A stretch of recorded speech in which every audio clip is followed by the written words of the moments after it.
With a huge paycheck on the line, you would think that superstar athletes would avoid risking it all by cheating, especially with all the cameras around. But you might be shocked by the brazen and unethical actions taken by some of your favorite sports stars. One totally legal cheat to getting the latest videos is hitting the subscribe button and turning on your notifications. Not very saintly. The New Orleans Saints certainly didn't live up to their name when they engaged in an incredible scandal many people have dubbed Bountygate. Many people believe that professional athletes are overpaid, but apparently their paychecks weren't enough to motivate members of the Saints. Their defensive coordinator, Greg Williams, decided to create an incentive program. He offered players financial bonuses for injuring players of opposing teams. Really? Well, just come right out and say it. The Spanish basketball team was caught pretending to be disabled in order to win the gold medal at the Paralympics. Fernando Martín Vicente was the head of the Spanish Federation for Mentally Handicapped Sports, and he allowed people without any disabilities to compete. They won 5 medals fraudulently, which they were commanded to return, as 10 out of 12 athletes were found not to be disabled. Putting the bad in badminton.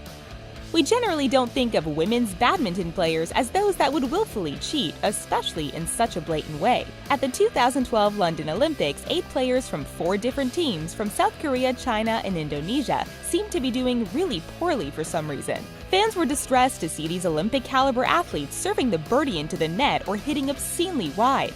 It started with the Chinese world champions, Wang Xiaoli and Yu Yang, who purposefully threw their match in order to play a weaker team during the next round. In order to thwart their dastardly plan, other players followed suit, resulting in an outcry from the fans as they were booed off the court. A likely story.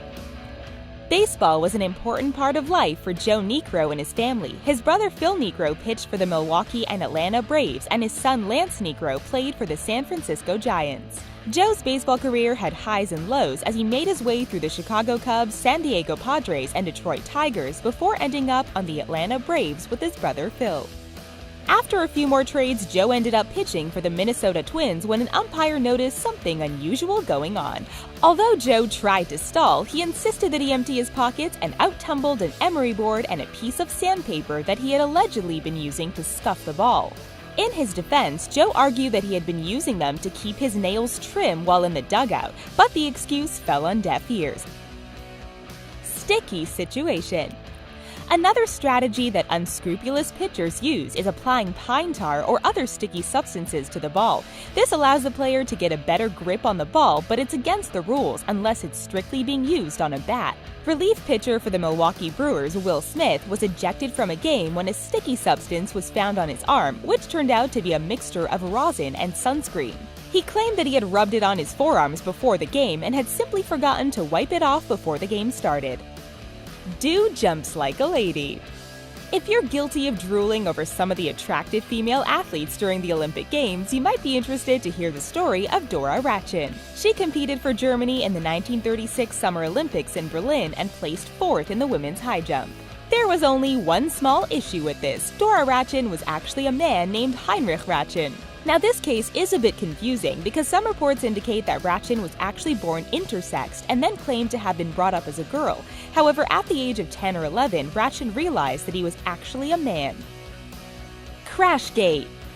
During the 2008 Singapore Grand Prix, driver Nelson Piquet Jr. crashed his vehicle into the 17th turn during the 14th lap of the race. This was no small accident, and its location meant that a safety car had to be deployed while debris was cleared from the area. While this went on, Fernando Alonso, Piquet's teammate, went on to win the race. When asked how the crash occurred, Piquet dismissed it as a simple mistake.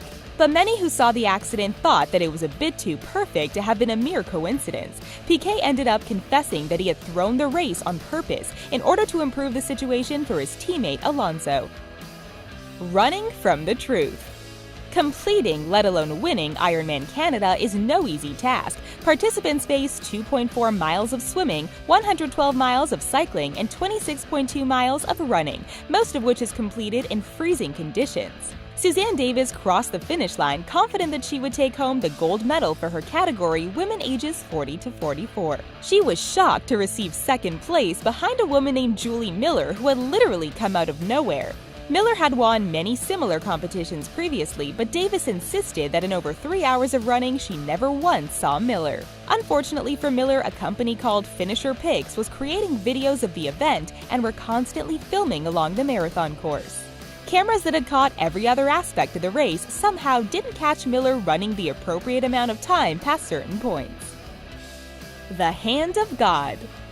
Many people consider Diego Maradona to be the greatest soccer player of all time, but this time he cheated in a spectacularly epic fashion.